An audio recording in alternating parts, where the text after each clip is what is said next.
فلا هادي له ونشهد أن لا إله إلا الله وحده لا شريك له ونشهد أن سيدنا وسندنا وحبيبنا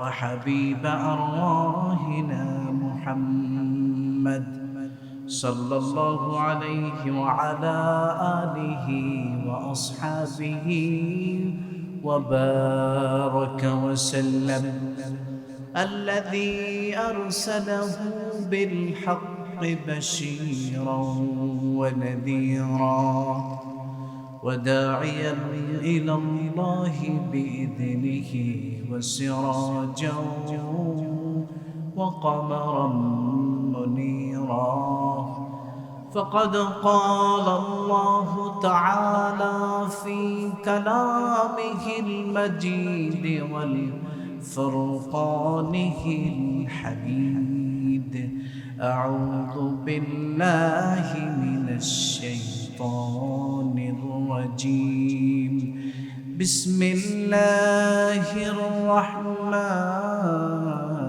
الرحيم بل تؤثرون الحياة الدنيا والآخرة خير وأبقى وقال تعالى في شأن حبيبه آمرا ومخبرا إن الله وملائكته يصلون على النبي يا أيها الذين آمنوا صلوا عليه وسلموا تسليما বিশ্বনবী সাল্লাল্লাহু আলাইহি ওয়াসাল্লাম বলেছেন আকসিরু যিকরা হাযিহিল লাযাতিল মাউত তোমরা বেশি বেশি মৃত্যুর কথা স্মরণ করো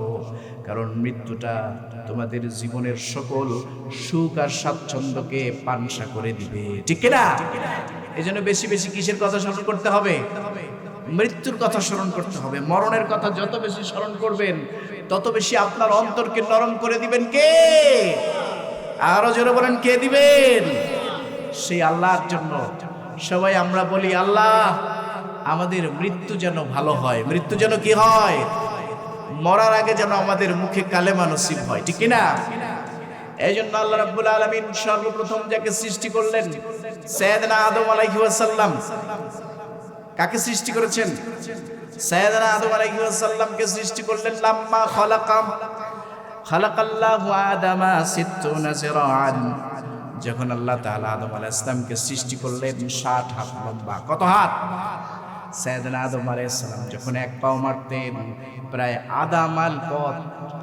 মাইল পথ তার পার হয়ে যেত ঠিক কি না সাইয়েদনা আদম আলাইহিস সালাম এত লম্বা ছিলেন আবার আদম আলাইহিস সালামকে জানিয়ে দিলেন উমরুকা আলফু সানা আদমের বয়স কত ছিল 1000 বছর বেঁচে ছিলেন পৃথিবীর কোন ব্যক্তিকে আল্লাহ তাআলা তার মওতের কথা জানিয়ে দেন নাই শুধুমাত্র সাইয়েদনা আদম বাদে ঠিক কি না সাইয়েদনা আদম আলাইহিস সালামকে কেন জানালেন সেটার কারণ হলো সাইয়েদনা আদম আলাইহিস সালামের পূর্বে কোনো ব্যক্তি মারা গিয়েছে এমন কোনো ব্যক্তি ছিল না ছিল আদম আলাইহিস সালামের পিতা মারা গিয়েছে এমন ছিল তার দাদা পরদাদা পূর্বপুরুষ এজন্য সাইয়েদনা আদম আলাইহিস সালাম প্রথম ব্যক্তি যিনি ইন্তেকাল করেছিলেন 1000 বছর পেয়েছিলেন হায়াত সাইয়েদনা আদম আলাইহিস সালাম 1000 বছর হায়াত পেয়েছিলেন তাকে জানিয়ে দেওয়া হয়েছিল উমরুকা আলফু সানা আদম তোমার পৃথিবীর জিন্দেগীর বয়স হবে 1000 বছর কত বছর সাইয়েদনা আদমকে 1000 বছর হায়াত দেওয়া হলো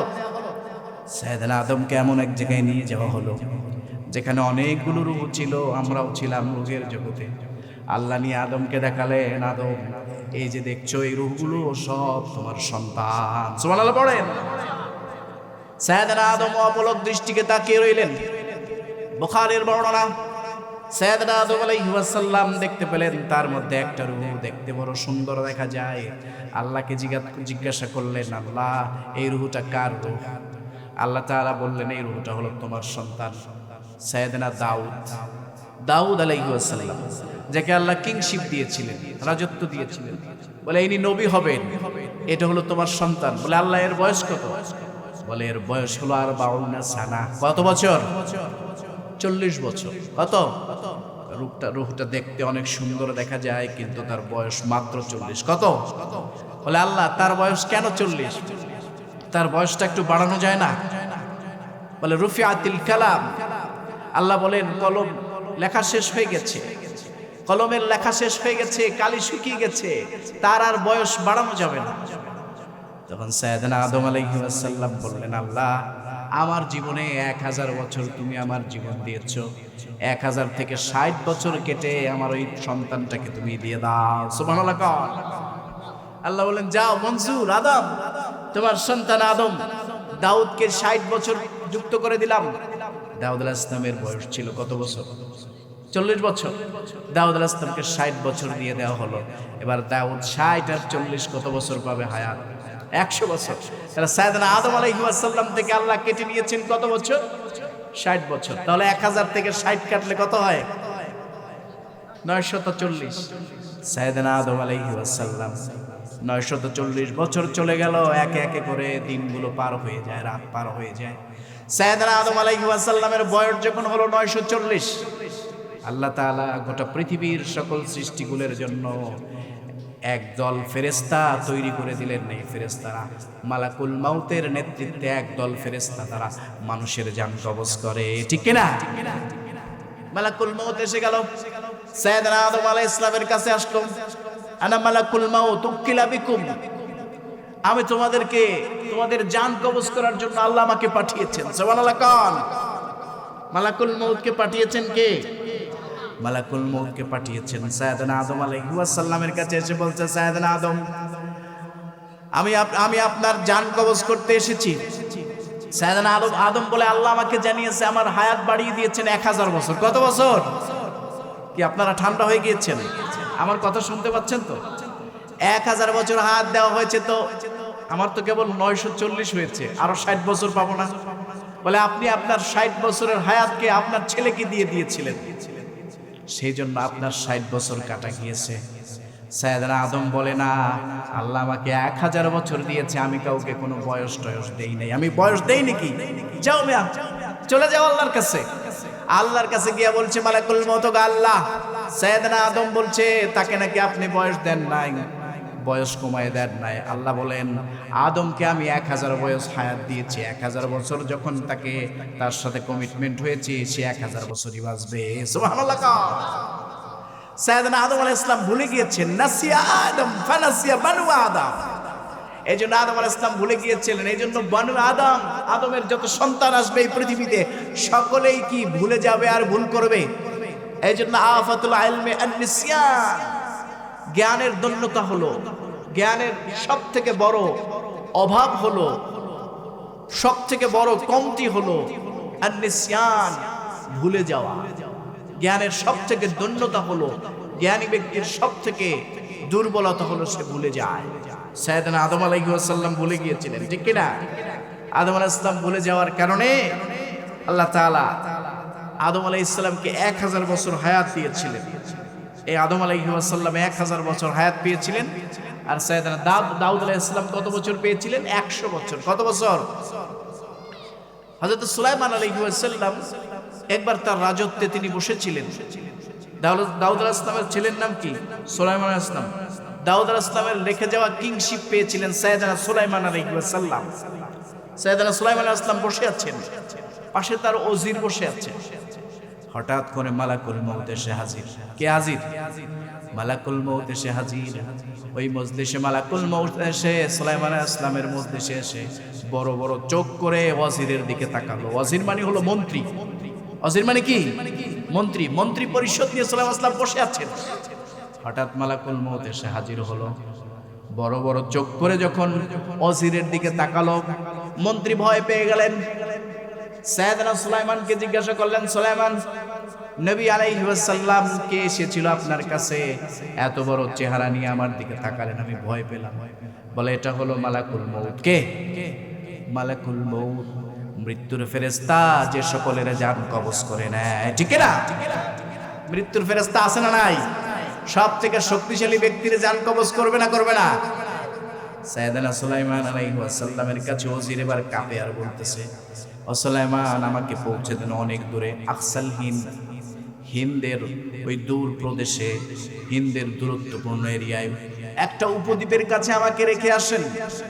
আপনার তো জিনেরা আছে, তাদেরকে অর্ডার করলেই তারা রেখে আসবে। সুলাইমান ইসলামের নেতৃত্ব মানতেন কারা? জিনেরা।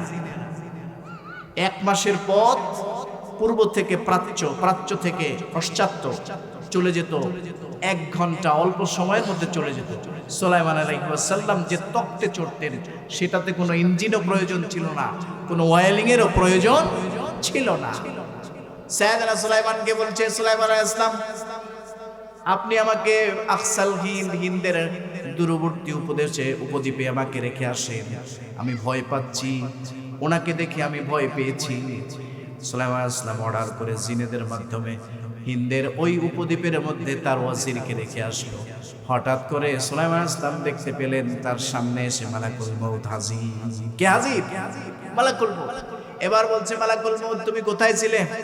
বলে, মাত্রই আপনার মন্ত্রীর জান কবজ করে আমি এই মাত্র আপনার কাছে এসে উপস্থিত হলাম। বলে, তার জান কবজ করার কথা ছিল আপনার দরবারে নয়, তার জান কবজ করার কথা ছিল ওই হিন্দে যে উপদ্বীপ, ওই উপদ্বীপে জান কবজ করার কথা ছিল। এই কারণে আমি তাকে একটু চোখ গরম দিলাম যে তার এখানে তো থাকার কথা না, তার থাকার কথা ওই স্থানে। এই জন্য দ্রুততার সহিত ওই হিন্দের উপদ্বীপে আমি গিয়েছিলাম যাতে করে আপনার ওয়াজিরের জানটাকে আমি কবজ করতে পারি। মালাকুল মউত জান কবজ করলেন, সুলাইমান আলাইহিস সালামের ওয়াজিরের জান কবজ করে নিলেন। সুলাইমান আলাইহিস সালাম বুঝতে পারলেন মালাকুল মউতের ক্ষমতা বেশি না কম? কে? আল্লাহ। মালাকুল মউতের অনেক ক্ষমতা। মৃত্যুর ফেরেশতা যখন এসে যায়, মুমিন ব্যক্তির কাছে যদি মৃত্যুর ফেরেশতা আসে, মুমিন ব্যক্তির জানটাকে কবজ করে অনেক আসানের সহিত। সুবহানাল্লাহ পড়ে। আলা সূরাতি শাবিন, যখন মুমূর্ষ ব্যক্তি শুয়ে থাকে বা মুমূর্ষ ব্যক্তি অবস্থান করতে থাকে, মৃত্যুর পূর্ব মুহূর্তে মুমূর্ষ ব্যক্তির কাছে মালাকুল মউত অত্যন্ত সুন্দর চেহারা নিয়ে যায়। সুবহানাল্লাহ। আলা সূরাতি শাবিন আহসানি সূরা, আলা আহসানি সূরা, উত্তম চেহারা নিয়ে যায়। আবার বিশ্বনবী সাল্লাল্লাহু আলাইহি ওয়াসাল্লাম বলেছেন, লাকিনু মাউতাকুম, কি বলেছেন? তোমরা মৃত্যু পথচারী ব্যক্তির পাশে বসে কালেমার তালকিন দিতে থাকো, তোমরা পড়তে থাকো লা ইলাহা ইল্লাল্লাহু মুহাম্মাদুর রাসূলুল্লাহ। সবাই পড়েন, লা ইলাহা ইল্লাল্লাহু মুহাম্মাদুর রাসূলুল্লাহ। কালেমার তালকিন দিতে থাকো। মৃত্যু পথযাত্রী ব্যক্তির উপরে জোর চাপিয়ে দিও না, তুমি শুধু মুখে কালেমার তালকিন দিতে থাকো। যার নসিবে কালেমা নসিব হবে সে কালেমা পড়েই মৃত্যুবরণ করবে, ঠিক না? এমন লোক আছে না নাই? এই জন্য বিশ্বনবী সাল্লাল্লাহু আলাইহি ওয়াসাল্লাম বলেছেন, আলা আহসানি সূরা। মালাকুল মউত এত সুন্দর চেহারা নিয়ে আসে, সুন্দর জান্নাতি পোশাক পরে আসে, ধবধবে সাদা কাপড় পরে, হানুত মিন হানুতিল জান্নাহ, জান্নাতের সুগন্ধিযুক্ত কাপড় ব্যবহার করে সে আসে। মালাকুল মউত মৃত্যু পথযাত্রী ব্যক্তি যদি মুমিন হয়, মুমিন ব্যক্তির মাথার কাছে এসে বসে। সুবহানাল্লাহ কোন? এরপরে ডাক দিয়ে বলে, বুখারীর বর্ণনা, ইয়া আইয়াতুহান নাফসুত তাহিরা, কি বলে? এ পবিত্র আত্মা। আর একটা বর্ণনা এসেছে, ইয়া আইয়াতুহান নাফসুল মুতমাইন্না উখরুজি ইলা মাগফিরাতিম মির রাব্বিক, উখরুজি ইলা মাগফিরাতিম মির রাব্বিক ওয়া রিদওয়ানা। ও পবিত্র আত্মা, তুমি তোমার রবের কাছে, রবের মাগফিরাতের দিকে খুব দ্রুততার সহিত বেরিয়ে আসো, রবের সন্তুষ্টির দিকে তুমি দ্রুততার সহিত বেরিয়ে আসো। সুবহানাল্লাহ। এ কথা বলতে দেরি হয় না, আর পবিত্র আত্মা খুব স্মুথলি এদিক সেদিকে দৌড়াদৌড়ি না করে মুমিন ব্যক্তির আত্মাটা মালাকুল মউতের কাছে এসে হাজির হয়। সুবহানাল্লাহ। মুমিনের মৃত্যু আর কাফেরের মৃত্যুকে একরকম হয়? মুমিনের মৃত্যু হয় বড় শান্তির মৃত্যু, মুমিনের মৃত্যু হয় খুব শান্তিদায়ক মৃত্যু। মুমিন যখন ইন্তেকাল করে মুমিনের মাথা থেকে হালকা ঘাম দেওয়া একটা ঘাম বের হয়, বেআরাকিন, তার মাথা থেকে একটা ঘাম বের হয়, বেআরাকিন জামিআন, তার সমস্ত মাথা থেকে কপাল থেকে একটা ঘাম বের হয়। মুমিনের মাথায় যখন হাত দেওয়া হয়, ঘামটা যখন হাতে বাজে তখন সে বুঝতে পারে মেশক আম্বরের ঘাম ছুটে আসছে। সুবহানাল্লাহ। কোন দ্বিতীয় ব্যক্তি যদি ওই মুমূর্ষু ব্যক্তির পাশে থাকে, মৃত্যু ব্যক্তির পাশে থাকলে মাথায় হাত দিলে বুঝতে পারে এই লোকটার মাথা মেশক আম্বরের ঘেরান বলছে। সুবহানাল্লাহ। মুমিন ব্যক্তি যখন ইন্তেকাল করে তার কাছে এরকম সুসংবাদ নিয়ে আসা হয়। মুমিন ব্যক্তির কাছে এমন সুসংবাদ নিয়ে আসেন মালাকুল মউত। কে আসেন? মালাকুল মউত কি মৃত্যুর ফেরেশতা না? একজন না, একটা দল। এই দল ঘুরতে থাকে। যখন আল্লাহর অর্ডার এসে যায়, সিদরাতুল মুনতাহা সীমান্তবর্তী কুল বৃক্ষের মধ্যে পাতা আছে, পাতার মধ্যে নাম লেখা আছে, অমুক জায়গায় অমুক গ্রামে অমুকের ছেলে অমুক, এই নামে ওই পাতাটা থাকে। ওই পাতাটা ঝরে পড়ে আর মালাকুল মউত টের পায়, এরপরে ওই ব্যক্তির কাছে চলে যায় তার জান কবজের জন্য। সুবহানাল্লাহ। এই জন্য মুমিন ব্যক্তিকে যখন জান কবজ করা হয়, মুমিন ইন্তেকাল করার পরেও কবরে গিয়ে মুমিনের শান্তি আছে না নাই? ঠিক কিনা বলেন? শান্তি আছে না নাই? এই পৃথিবীতে সকলকে ইন্তেকাল করতে হবে কিনা? সবাই মরবে কিনা? পৃথিবীর জিন্দেগি ছেড়ে দিতে হবে কিনা? সাইয়েদনা আদম আলাইহিস সালাম ইন্তেকাল করেছেন কিনা? 1000 বছর পরে সাইয়েদনা আদম ইন্তেকাল করেছেন। এরপরে আদমের পরে কেউ ইন্তেকাল করেছেন? করছে কিনা? কে করছে? আদম আলাইহিস সালামের পরে যারাই এসেছেন সবাই ইন্তেকাল করেছেন, ঠিক কিনা? সাইয়েদনা দাউদ আলাইহিস সালাম তিনিও ইন্তেকাল করেছেন। কিন্তু মজার বিষয়, সাইয়েদনা দাউদ আলাইহিস সালাম ইন্তেকাল করেছেন চতুর্থ আসমানে। সুবহানাল্লাহ। সাইয়েদনা ইদ্রিস আলাইহিস সালাম ইন্তেকাল করেছেন চতুর্থ আসমানে। কোথায়? চতুর্থ আসমানে। সাইয়েদনা ইদ্রিস আলাইহিস সালাম বন্ধুত্ব করেছে জিবরিল আমিনের সাথে। কার সাথে? জিবরাইলকে বলে, জিবরাইল আমি একটু জান্নাত দেখতে চাই, জাহান্নাম দেখতে চাই, আমি একটু ঊর্ধ্ব গগনে যেতে চাই, আসমানে যেতে চাই, তুমি যদি আমার বন্ধুই হয়ে থাকো আমি উপরে যেতে চাই। সাইয়েদনা জিবরাইল সাইয়েদনা ইদ্রিস আলাইহিস সালামকে জিবরাইল আলাইহিস সালাম বললেন এটা সম্ভব নয়। আল্লাহর কাছে বললেন, আল্লাহ তোমার নবী ইদ্রিস আলাইহিস সালাম জান্নাত জাহান্নাম দেখতে চাই। আল্লাহ বলে মঞ্জুর, ওর কপালে আমি এটাই লিখেছি। সুবহানাল্লাহ। রাফা'নাহু মাকানান আলিয়্যা, তাকে আমি উচ্চ স্থানে তার জান কবজ করব মালাকুল মউতের মাধ্যমে। মালাকুল মউতকে বললেন যাও জমিনে যাও, ইদ্রিসের জানটা কবজ করে নিয়ে আসো। মালাকুল মউত জমিনে যাচ্ছে। আল্লাহ বলছেন না, পৃথিবীতে না গিয়ে বরং তুমি চতুর্থ আসমানে চলে যাও। কোন আসমানে? চতুর্থ আসমানে। বলে আল্লাহ আপনি তো অর্ডার করেছেন ইদ্রিস আলাইহিস সালাম তো থাকলে দুনিয়ায় থাকবে। বলে না, তাকে আমি অনুমতি দিয়েছি, সে চতুর্থ আসমানে গিয়েছে, জান্নাত দেখেছে, জাহান্নাম দেখেছে, জাহান্নামের ভয়াবহতা দেখেছে, মুহুর্মুহু কেঁদেছে ইদ্রিস আলাইহিস সালাম। আর তিনি চিন্তা করেছেন, আবেগে আপ্লুত হয়েছেন সাইয়েদনা ইদ্রিস আলাইহিস সালাম, আর চিন্তা করেছেন আমার উম্মতেরা কি করবে, কেমনে করে রাসূল সাল্লাল্লাহু আলাইহি ওয়াসাল্লামের উম্মতেরা এই জাহান্নামে যাবে, এজন্য অনেক কেঁদেছেন। এরপরে বলেছেন আমি জান্নাতে যেতে চাই। সাইয়েদনা ইদ্রিস আলাইহিস সালামকে মালাকুল মউত নেওয়ার আগে, জান কবজ করার আগে জিবরিল আমিন তাকে জান্নাতে নিয়ে গেছে। জান্নাতে ঢোকার সাথে সাথে ইদ্রিস আলাইহিস সালাম বলে, জিবরিল আমিনকে বলে, বন্ধু আমি জান্নাত থেকে বের হতে চাই। সুবহানাল্লাহ। এবার বলে মহা বিপদে পড়েছি আল্লাহ, ইদ্রিস তো জান্নাত থেকে বের হতে চায় না আমার বন্ধু। বলে তার জন্য জান্নাতে রেখেছি, ওরা রাফা'নাহু মাকানান আলিয়্যা। এবার মালাকুল মউতকে চতুর্থ আসমানে পাঠায়া দিলেন। কে? মালাকুল মউত এসে সাইয়েদনা ইদ্রিস আলাইহিস সালামের জান কবজ করলেন। দেখতে পেলেন চতুর্থ আসমানে সাইয়েদনা ইদ্রিস আলাইহিস সালাম রয়েছে। সুবহানাল্লাহ।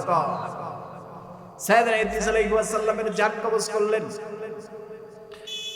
আর একজন নবী ছিলেন সুলাইমান আলাইহিস সালামের কথা বললাম না, ওনার জান কবজ করা হবে। সাইয়েদনা সুলাইমান আলাইহিস সালাম বললেন মালাকুল মউতকে, মালাকুল মউত আপনি যখন আমার জান কবজ করবেন, আল্লাহর কাছে আরজি আমার জান কবজ করার আগে যেন একটু আমাকে সময় দেয়। সুআইয়া অল্প একটু সময় যেন আমাকে দেয়, আমাকে জানানো হয় যে আমার জান কবজ। সুলাইমান আলাইহিস সালামকে বলা হলো, মালাকুল মউত এসে বললেন, সহিহ হাদিসের বর্ণনা, মালাকুল মউত এসে বললেন যে আপনার জান কবজ করা হবে, আর অল্প সময় আছে। তো সুলাইমান আলাইহিস সালাম জান কবজ করার জন্য প্রস্তুতি গ্রহণ করলেন। ফেরেশতাদেরকে বললেন, ফেরেশতারা তোমরা আমার একটা প্রজেক্ট চলছে, এই প্রজেক্টের কাজটা করো। দেখালেন এখান থেকে এই প্রজেক্টটা চলবে, এই প্রজেক্টের কাজটা তোমরা করো, আর আমার জন্য একটা কাচের দেয়ালের একটা রুম তৈরি করে দাও, এই রুমের মধ্যে আমাকে ঢুকাইয়া দাও। সাইয়েদনা সুলাইমান আলাইহিস সালাম সেই রুমের মধ্যে ঢুকলেন। সেই রুমের কোনো দরজা নাই, চতুর্দিকে কাঁচ দিয়ে ঢাকা। সাইয়েদনা সুলাইমান আলাইহিস সালাম বললেন, এই প্রজেক্টের কাজ চলতে থাকবে। সাইয়েদনা সুলাইমান আলাইহিস সালাম লাঠি ভর করে দাঁড়িয়ে রইলেন। সাইয়েদনা সুলাইমান আলাইহিস সালামের জান কবজ করলেন মালাকুল মউত। এবার বললেন, মালাকুল মউত সময় কি হয়েছে? বলে হ্যাঁ হয়েছে। ফাইদা জা আজালুহুম লা ইস্তাখিরুনা সাআতাও ওয়া লা ইস্তাকদিমুন। বান্দার যখন জান কবজের সময় হয়ে যায়, একটু সময় আগে পিছে করা হয় না, কোরআনের কথা। বান্দার যখন জান কবজের সময় হয়, অন টাইমে বান্দার জান কবজ করা হয়। সুবহানাল্লাহ। করে কে? মালাকুল মউত। মালাকুল মউত জান কবজ করে সাইয়েদনা সুলাইমান আলাইহিস সালামের জান কবজ করে নিলেন। সুলাইমান আলাইহিস সালাম ইন্তেকাল করলেন, একটা লাঠির উপরে ভর করে দাঁড়িয়ে রইলেন। আমাদের সমাজে নিয়ম হলো, আমরা যদি কাউকে দিয়ে কাজ করাই, যিনি কাজ করান তিনি যদি যারা কাজ করেন তাদেরকে তাদের কাজ দেখেন, তাহলে কাজ ভালো হয়, ঠিক কিনা? জিনেরাও কাজ করতে চাইতো না, তো জিনেদেরকে সুলাইমান আলাইহিস সালাম অর্ডার করলেন, তারা কাজ করতেছিল, প্রজেক্টের কাজ চলতেছে। সুলাইমান আলাইহিস সালাম লাঠিতে ভর করে দাঁড়িয়ে আছেন। সুলাইমান আলাইহিস সালামের লাঠিটা ঘন পোকা, উই পোকা আস্তে আস্তে করে খেয়ে খেয়ে নরম করে ফেলেছে। আস্তে সুলাইমান আলাইহিস সালাম ধাপাস করে নিচে পড়ে গেলেন। জিনেরা বলল, হায় হায়, আমরা কাজ করলাম, শুধু শুধু আমাদেরকে দিয়ে শুধু কাজ করাই নিলেন। সুলাইমান নবী আলাইহিস সালাম এইভাবে ইন্তেকাল করলেন। এরপরে সুলাইমান আলাইহিস সালামের পরে সাইয়েদনা মূসা আলাইহিস সালাম, তিনি কি ইন্তেকাল করেছেন কিনা? সাইয়েদনা মূসা আলাইহিস সালাম ইন্তেকাল করেছেন। মূসা আলাইহিস সালাম মৃত্যুবরণ গ্রহণ করেছেন। মালাকুল মউত তার জান কবজ করেছে, ঠিক কিনা? সাইয়েদনা মূসা আলাইহিস সালামের অনেক বেশি মেজাজ গরম ছিল, মেজাজ গরম ছিল। যেমন নবী ছিলেন, তার এন্টি পার্টি ফেরাউন তেমন দুষ্ট লোক ছিল। আল্লাহ তাআলা তার জন্য এমন একজন নবী পাঠালেন যে নবীর মেজাজও ছিল খুব গরম, ঠিক কিনা? সাইয়েদনা মূসা আলাইহিস সালাম তার কাছে আসছে, বুখারীর বর্ণনা, মালাকুল মউত এসেছে। মালাকুল মউত এসে বলছে যে আমি এসেছি, সালাম না দিয়ে ঘরে প্রবেশ করেছে।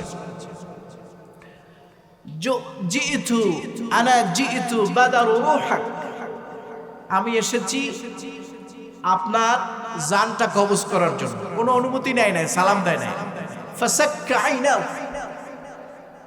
বুখারীর বর্ণনা, বিশ্বনবী সাল্লাল্লাহু আলাইহি ওয়াসাল্লাম বলেন, মূসা আলাইহিস সালামকে যখন এভাবে কোনো অনুমতি না নিয়ে মালাকুল মউত ঘরে প্রবেশ করেছে, মালাকুল মউতকে একটা ধাওয়া দিলেন মূসা আলাইহিস সালাম।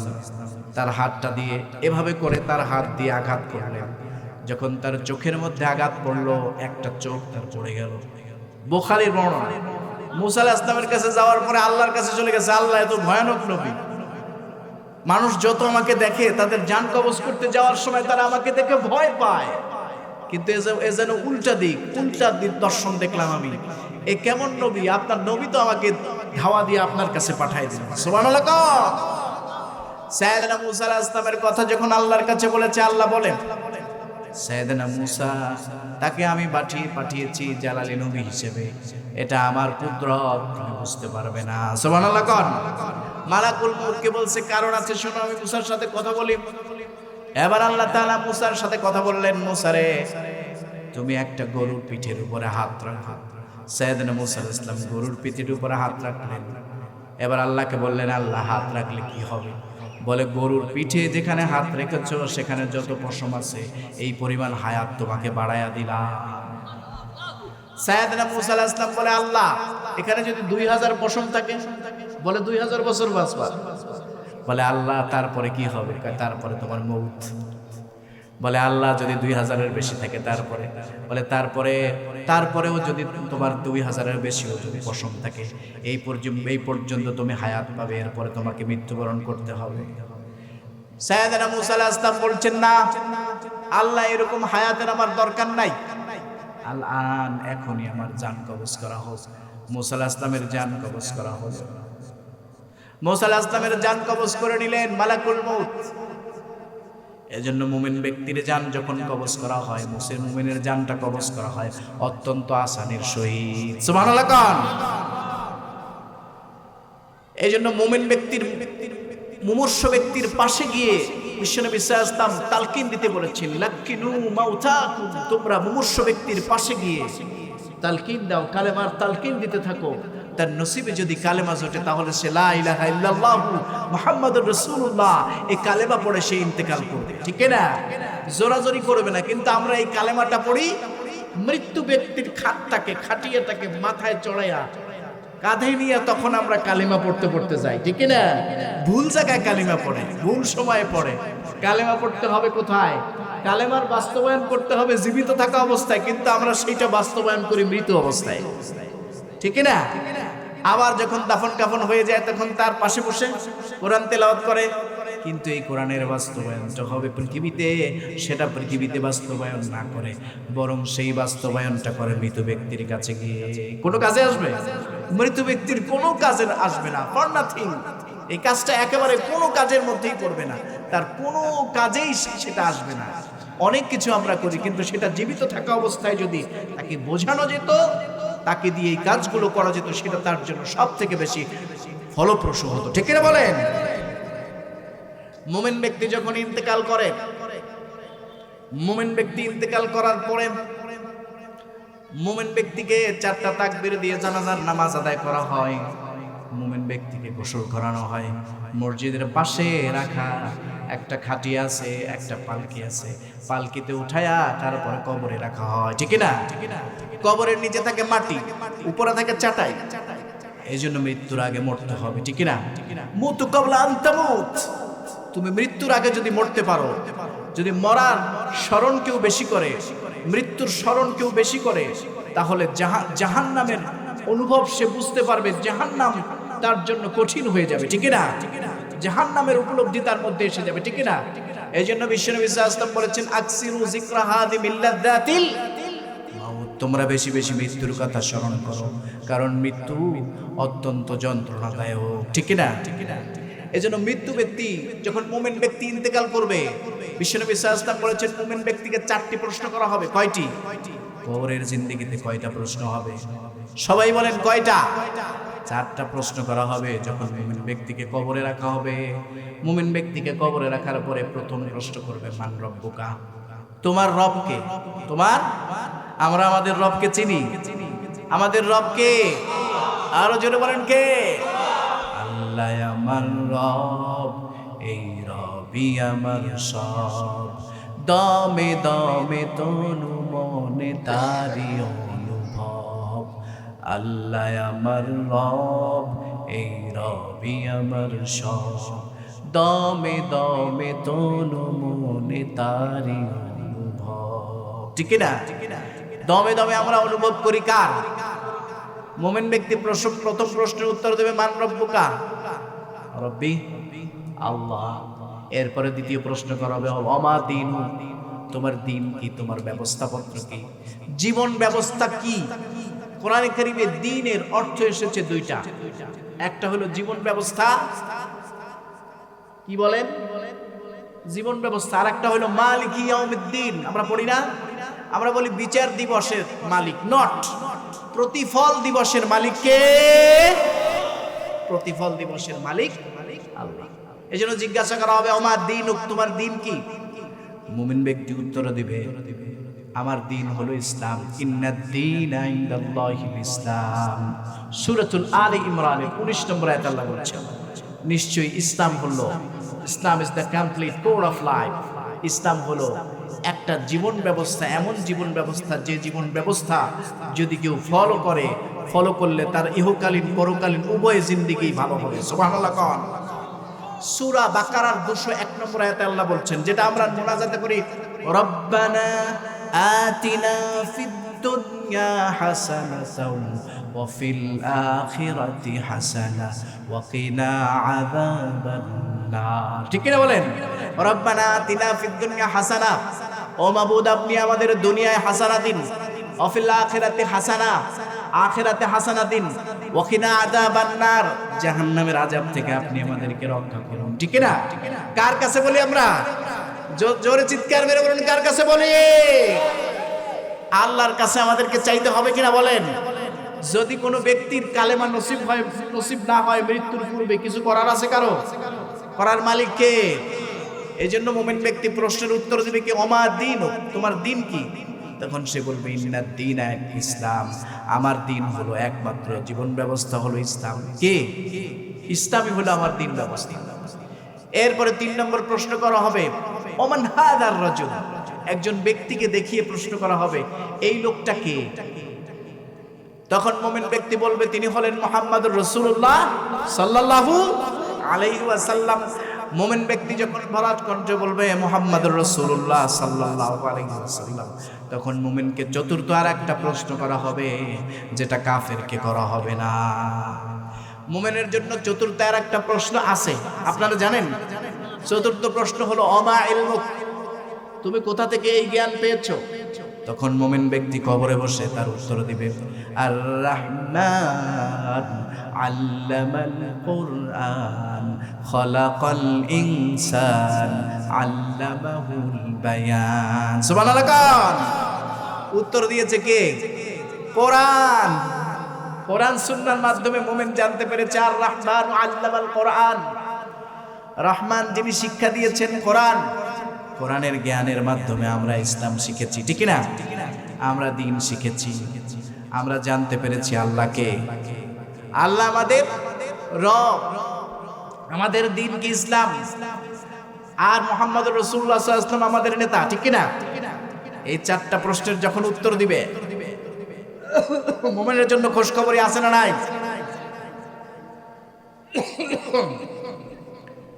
ফায়ুফসাহু, বুখারীর বর্ণনা, ফায়ুফসাহু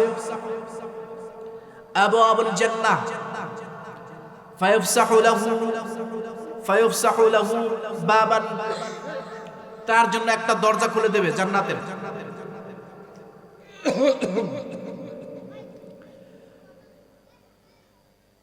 মুমিনের জন্য তার কবরটা 60 জিরাআ, ফায়ুফসাহু লাহু 60 জিরাআ, মুমিনের কবরটা 70 হাত লম্বা হয়ে যাবে। সুবহানাল্লাহ। কোন কত হাত? এটা কিন্তু দুনিয়ার না, আখিরাতের 70 হাত। ওয়ায়ফতাহু লাহু বাব, ওয়ায়ফতাহু লাহু বাবান মিনাল জান্নাহ, আর কবরের সাথে জান্নাতের একটা দরজা খুলে দেবেন কে? সুবহানাল্লাহ। কোন ওয়াইলবিসু মালাবিস, ওয়াইলবিসু মালাবিসা মিন জান্নাহ, এবং মুমিন ব্যক্তিকে জান্নাতের পোশাক পরিচ্ছদ পরানো হবে। হানুত মিন হানুতিল জান্নাহ, জান্নাতের সুগন্ধি দিয়ে তার সমস্ত শরীরটাকে সুগন্ধি দিয়ে, সুঘ্রাণ দিয়ে ভরে দেওয়া হবে। সুবহানাল্লাহ। কার কার দেহটাকে? কবরে যে শুয়ে আছে যে মুমিন, সেই মুমিনের দেহটাকে সুগন্ধি দিয়ে এমন ভাবে সাজিয়ে দেওয়া হবে, মুমিন ব্যক্তি অত্যন্ত আনন্দ উপভোগ করতে থাকবেন। সুবহানাল্লাহ। এরপরে মুমিনকে বলবে কানাম নামুল আরুস, মুমিন এবার তুমি ঘুমাও, কিয়ামত পর্যন্ত ঘুমাও। যতক্ষণ পর্যন্ত ইসরাফিলের সিঙ্গার ফুঁক না হবে ততক্ষণ পর্যন্ত তুমি ঘুমাতে থাকো। বাসর রাতে যেমন বর কনে ঘুমায় তেমন ঘুমাও, তোমার কেউ ডাকবে না। মুমিন ব্যক্তি ঘুমাতে থাকবে, কিয়ামত পর্যন্ত শুধু ঘুমাবে। আর মুমিনকে এই সুযোগ করে দিবেন কে? এজন্য মুমিনের দলে থাকতে চাই কিনা? মুমিনের দলে থাকতে হলে ইসলামী আন্দোলন করতে হবে, মুমিনের দলে থাকতে হলে একামতে দ্বীনের কাজ করতে হবে। মুমিনের দলে থাকবেন কিন্তু একামতে দ্বীনের কাজ করবেন না। মুমিনের দলে থাকতে চান কিন্তু ইসলামকে আপনি পছন্দ করে না।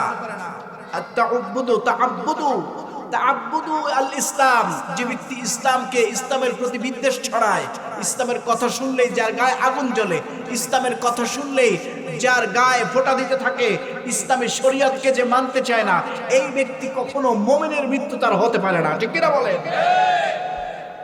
এই জন্য মুমিনের মৃত্যু হতে হলে কি ইসলামের সাথে থাকতে হবে কিনা? একামতে দিনের কাজ করার প্রয়োজন আছে নাই? একামতে দিন কি সেটা জানতে হবে কিনা? একামতে দিন জানতে হবে, বুঝতে হবে, সেই অনুযায়ী কাজ করতে হবে। খেদমতের দিন আর একামতের দিন। খেদমতের দিন হলো আমরা যারা মসজিদে ইমামতি করি, মসজিদে যারা কোরআন তেলাওয়াত করাই, মানুষকে তালিম তরবিয়াত দেই, এটা হলো খেদমতের দিন। আমরা যারা কাউকে ডাক্তার বানাই, এটা হলো ডাক্তারির খেদমত। আমরা যারা কাউকে নার্স বানাই, এটা হলো নার্সের খেদমত। আমরা যদি কাউকে বক্তা বানাতে যাই, তাকে বক্তা বানালাম, এটা হলো বক্তা বানানোর জন্য তার খেদমত। ঠিক না? এইটাতে বলে খেদমত। আর একামতের দিন বলতে বোঝায় আল্লাহ যে বিধান দিয়েছেন, কোরআনের বিধান, তাবারাকাল্লাযী বিয়াদিহিল মুলকু ওয়া হুয়া আলা কুল্লি শাইইন কদির। সূরা মুলকের প্রথমেই আল্লাহ তাআলা জানিয়েছেন তাবারাকাল্লাযী বিয়াদিহিল মুলকু, সমস্ত রাজত্ব কার হাতে? কিয়ামতের দিন আল্লাহ তাআলা, বুখারীর বর্ণনা, 7 তবক আসমান 7 তবক জমিনকে হাতে নিয়ে বলবেন, আইনাল মুতাকাব্বিরিন, আইনাল মুতাকাব্বিরিন, আইনাল জাব্বারিন। কই সেই অহংকারী মানুষগুলো, কোথায় গিয়েছো তোমরা? পারলে আমার কাছে, আমার সামনে এসে তোমাদের অহংকারের কথাগুলো দাবি করো। ঠিক কিনা বলে? এই জন্য তার আগে আমাদেরকে সতর্ক হতে হবে না? হবে না? রাজত্ব দেওয়ার মালিক কে? রাজত্ব ছিনিয়ে নেওয়ার মালিক কে? আবার কাফেরের মৃত্যু হবে বড়ই কঠিন। কাফেরের মৃত্যু হবে বড়ই কঠিন। কাফের ব্যক্তির যখন মৃত্যু হবে, আলা সূরাতে আকবাহে রাজুল, একজন ব্যক্তি তার মাথার কাছে আসবে। কাফের ব্যক্তির সামনে যখন মালাকুল মউত আসবে, আকবাহে রাজুল, আকবাহে রাজুল, বুখারীর বর্ণনা। বিশ্বনবী সাল্লাল্লাহু আলাইহি ওয়াসাল্লাম বলেন, তার চেহারাটা হবে এত বিভৎস, এত দীর্ঘদেহী মানুষের চেহারা নিয়ে সে আসবে। মালাকুল মউত দেখতে এত ভয়ঙ্কর হবে, মালাকুল মউত দেখতে এত ভয়ঙ্কর হবে, এমন কুৎসিত কালো, এমন বড় বড় চোখ নিয়ে সে আসবে। রিজলাহু ফিল আরদি, যার জমিনে থাকবে তার পা, আর তার মাথাটা থাকবে রাহসাহু ফিস সামা, যার মাথাটা থাকবে আসমানে জোড়া। মাথা আর জমিনে পা, মাথা আসমানে, জমিনে পা। এত দীর্ঘদেহী মানুষ যখন দেখবে, তখন কাফের ব্যক্তিকে ডাক দিবে, ইয়া আইয়াতুহান নাফসুল খাবিসা, হে পাপাত্তা। কি বলবে? সবাই বলেন, ইয়া আইয়াতুহান নাফসুল খাবিসা। এটা বলে যখন ডাকবে, কাফের ব্যক্তি তখন থরথর করে কাঁপতে থাকবে। শুধু কাঁপবেই নয়, তখন বলবে, উখরিজু ইলা সাখাতিম, ইলা সাখাতিম মির রাব্বিক, উখরিজু ইলা সাখাতিম, ইলা সাখাতি ওয়া গাদাবি রাব্বিক। হে পাপাত্তা, তুমি তোমার রবের দিকে ফিরে আসো, আল্লাহর গজব এবং অসন্তুষ্টির দিকে ফিরে আসো। এই পাপাত্তাকে যখন এভাবে বলে ডাক দেওয়া হবে, তখন রূহটা এদিক ওদিক দৌড়াবে। কোথায় দৌড়াবে? একবার ডানে যাবে, একবার বামে যাবে। রূহটা বারবার শুধু দৌড়াদৌড়ি করবে। রূহটার অনেক কষ্ট হবে। রূহটা তখন বের হতে যাবে না। তখন কপাস করে মালাকুল মউত তার জানটাকে কবজ করে নিবে। এমন ভাবে নিবে, তার খুব কষ্ট হবে। কেমন কষ্ট হবে? একটা ছাগল জবাই না করে, সাইয়েদনা ইদ্রিস আলাইহিস সালাম বলেছে, আমার কষ্টটা এমন ছিল, একটা ছাগল জবাই না করে তার গায়ের চামড়া ছিঁড়লে যেমন কষ্ট হয়, এমন কষ্ট হয়েছে। ঠিক তার থেকেও বেশি কষ্ট একজন মৃত্যু ব্যক্তির হবে, যে কাফের হবে, যে ইসলাম বিদ্বেষী হবে, ইসলামী আন্দোলন করবে না, একামতে দ্বীনের কাজকে বুঝবে না। তার জন্য এত কষ্টদায়ক হবে তার মৃত্যুটা। ঠিক না? এইরকম মৃত্যু কি আপনারা চান?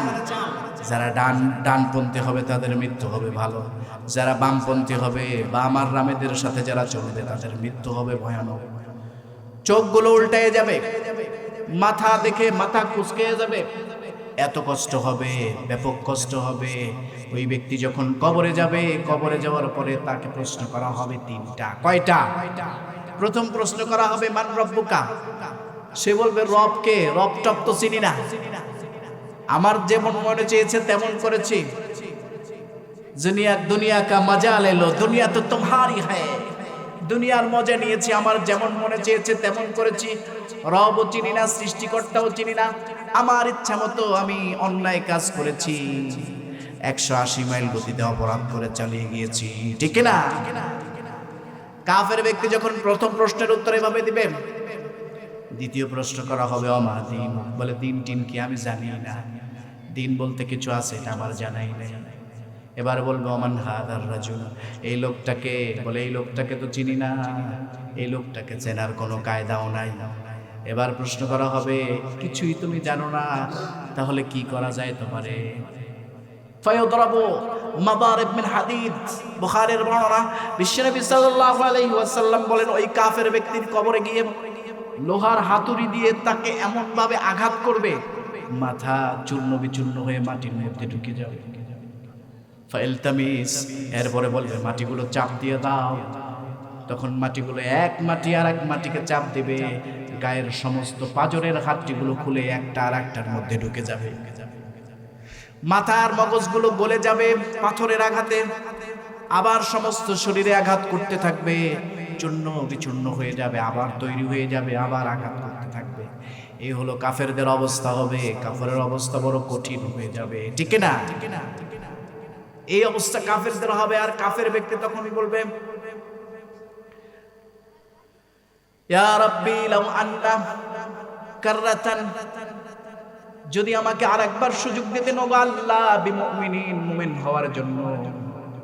সূরার মধ্যে আল্লাহ রাব্বুল আলামিন জানিয়ে দিয়েছেন, সূরা শুআরার 104 নম্বর আয়াতে আল্লাহ জানাইছেন, কাফের ব্যক্তি তখন বলবে ও আল্লাহ আমাকে কাররাতান ইয়ানি মাররাতান, আমাকে যদি আরেকবার সুযোগ দিতেন আমি আরেকবার ভালো হয়ে মুমিন হয়ে আসতাম। আর মুমিনের কবরে কি হবে? শান্তি, অবারিত শান্তি দিয়ে আল্লাহ ভরে দিবেন। সুবহানাল্লাহ। কোন বিশ্বনবী সাল্লাল্লাহু আলাইহি ওয়াসাল্লাম ইন্তেকাল করেছেন কিনা বলেন? সন্দেহ আছে? আল্লাহ রাসূল সাল্লাল্লাহু আলাইহি ওয়াসাল্লাম ইন্তেকাল করেন নাই? করেছেন। রাসূলুল্লাহ সাল্লাল্লাহু আলাইহি ওয়াসাল্লাম খাইবারের দুর্গ, আল্লাহর হাবিব সাল্লাল্লাহু আলাইহি ওয়াসাল্লাম খাইবারের দুর্গ যখন জয় করলেন, বিশ্বনবী সাল্লাল্লাহু আলাইহি ওয়াসাল্লামকে এক ইহুদি গোশত খেতে দিয়েছিল, দাওয়াত করেছিল। রাসূলের সুন্নত ছিল রাসূল দাওয়াত দিলে সে দাওয়াত গ্রহণ করতেন। ইহুদি 20 মাখা রক্ত দিয়ে 20 মাখা গোশত তাকে খেতে দিয়েছিলেন। রাসূল সাল্লাল্লাহু আলাইহি ওয়াসাল্লাম 20 মাখা গোশত খেয়েছিলেন। বুখারীর বর্ণনা, জামাআ বাইনান নবুওয়া ওয়া শাহাদা, বিশ্বনবী সাল্লাল্লাহু আলাইহি ওয়াসাল্লামকে আল্লাহ তাআলা দুইটা জিনিস একত্রিত করে দিয়েছিলেন তার জীবনে, একটা হলো নবুয়াত আর একটা হলো শাহাদাত। সুবহানাল্লাহ। রাসূল সাল্লাল্লাহু আলাইহি ওয়াসাল্লামকে আল্লাহ তাআলা নবুয়তি দিয়েছিলেন আর একটা দিয়েছিলেন শাহাদাত, শাহাদাতের মৌত দিয়েছিলেন। কত মজার কথা না? বিশ্বনবী সাল্লাল্লাহু আলাইহি ওয়াসাল্লামকে নবুয়ত দিয়েছেন, শাহাদাতের মৌতও দিয়েছেন। রাসূল সাল্লাল্লাহু আলাইহি ওয়াসাল্লাম কষ্ট পাচ্ছিলেন, মৃত্যুর পূর্বে রাসূল যখন কষ্ট পায়, ওই যে 20 মাখা গোশত তিনি খেয়েছিলেন, সেই 20 মাখা গোশতের জন্য বিশ্বনবী সাল্লাল্লাহু আলাইহি ওয়াসাল্লামের বুকটা ব্যথা করতেছিল। আম্মা জান আয়েশাকে ডাক দিয়ে বলেন, ও আয়েশা আমার কষ্ট হচ্ছে, আমি অনেক কষ্ট পাচ্ছি, আমার মনে হচ্ছে খাইবারের যুদ্ধের পরে ইহুদি যে মহিলা আমাকে 20 মাখা রক্ত খাইয়েছে, সেই রক্ত আমার কষ্ট দিচ্ছে, আমার যন্ত্রণা বাড়িয়ে দিচ্ছে। বিশ্বনবী সাল্লাল্লাহু আলাইহি ওয়াসাল্লামের কথা শুনে আম্মা জান আয়েশা কাঁদতেছিলেন, সাহাবায়ে কেরাম কাঁদতেছিলেন। রাসূল সাল্লাল্লাহু আলাইহি ওয়াসাল্লাম মসজিদে নববীতে নামাজ আদায় করবেন। বিশ্বনবী সাল্লাল্লাহু আলাইহি ওয়াসাল্লাম বললেন, আবু বকর মসজিদে নববীতে নামাজ আদায় করান। সাইয়েদনা আবু বকর রাদিয়াল্লাহু তাআলা আনহু ভয় পাচ্ছিলেন। সাহাবায়ে কেরামের কাঁধের উপরে ভর করে আল্লাহর হাবিব সাল্লাল্লাহু আলাইহি ওয়াসাল্লাম ওযু বানালেন। বিশ্বনবী সাল্লাল্লাহু আলাইহি ওয়াসাল্লাম মসজিদে নববীতে গিয়ে নামাজ পড়াবেন। আল্লাহর হাবিব সাল্লাল্লাহু আলাইহি ওয়াসাল্লাম এত দুর্বল হয়ে পড়লেন, আস্তে করে মাটিতে লুটিয়ে পড়লেন। বিশ্বনবী সাল্লাল্লাহু আলাইহি ওয়াসাল্লাম কষ্ট বোধ করতেছিলেন। আবার সাহাবায়ে কেরাম তাকে উঠালেন, দেখছেন একজন সাহাবী মিসওয়াক করতেছে, আল্লাহর হাবিব তার দিকে তাকিয়ে রইলেন। বুখারীর বর্ণনা, আম্মা জান আয়েশা এটা দেখে রাসূল সাল্লাল্লাহু আলাইহি ওয়াসাল্লামকে মিসওয়াক করায়া দিলেন।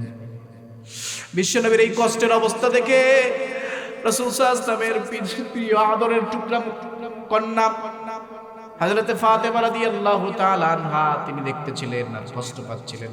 তিনি চিৎকার মেরে বলছিলেন, কুরবাবা কুরবাবা, হায় আমার বাবার কি কষ্ট হচ্ছে, আমার বাবার কি কষ্ট হচ্ছে। এ কথা বলে যখন ফাতেমা রাদিয়াল্লাহু তাআলা আনহা কাঁদতেছিলেন, রাসূল সাল্লাল্লাহু আলাইহি ওয়াসাল্লাম বললেন, ফাতেমা রে, তোমার কানটা আমার মুখের কাছে আনো। বিশ্বনবী সাল্লাল্লাহু আলাইহি ওয়াসাল্লাম বললেন, ফাতেমা আর অল্প একটু সময় অপেক্ষা করো, এরপর তোমার আর কষ্ট বোধ করতে হবে না। ফাতেমা, আল্লাহ ডাক দিয়েছে, আমার মনে হয় শেষ সময় এসে গিয়েছে, জীবনের শেষ সময়টুকু এভাবেই মনে হয় কষ্ট করে পার করতে হবে। হযরতে ফাতেমা রাদিয়াল্লাহু তাআলা আনহা চোখের পানি ফেলে দিয়ে কাঁদছে। সাইয়েদাতুনা ফাতেমা রাদিয়াল্লাহু তাআলা আনহা কাঁদতেছেন। রাসূল সাল্লাল্লাহু আলাইহি ওয়াসাল্লাম ফাতেমা রাদিয়াল্লাহু তাআলা আনহাকে আবার ডাক দিয়ে বললেন, ফাতেমা শোনো। প্রথম কাঁদতেছিলেন, আবার বললেন, ফাতেমা শোনো। ও ফাতেমা, আবার যেন কানে কানে কি বললেন। ফাতেমা হাসতে শুরু করলেন। রাসূল সাল্লাল্লাহু আলাইহি ওয়াসাল্লামের ইন্তেকালের পরে আম্মা জান আয়েশা রাদিয়াল্লাহু তাআলা আনহা তিনি জিজ্ঞাসা করলেন, ফাতেমা তোমার কানে কি বলেছিলেন বিশ্বনবী সাল্লাল্লাহু আলাইহি ওয়াসাল্লাম? ফাতেমা বললেন, আমার কানে আমার বাবা বলতেছিলেন, আমার বাবার অন্তিম সময় এসে গেছে, তিনি হয়তো আল্লাহর ডাকে সাড়া দিয়ে চলে যাবেন। আবার আমাকে ডাক দিলেন। কানটা যখন বাবার মুখের কাছে নিলাম, বাবা বললেন, ফাতেমা আমার ইন্তেকালের পরে আমার পরিবার পরিজনের মধ্যে সব থেকে আগে তোমার সাথে আমার দেখা হবে। বিশ্বনবী সাল্লাল্লাহু আলাইহি ওয়াসাল্লামকে রব্বুল আলামিন অফার দিলেন। আবু বকরকে বলেন, আবু বকর, আল্লাহ তাআলা আমাকে অফার দিয়েছেন।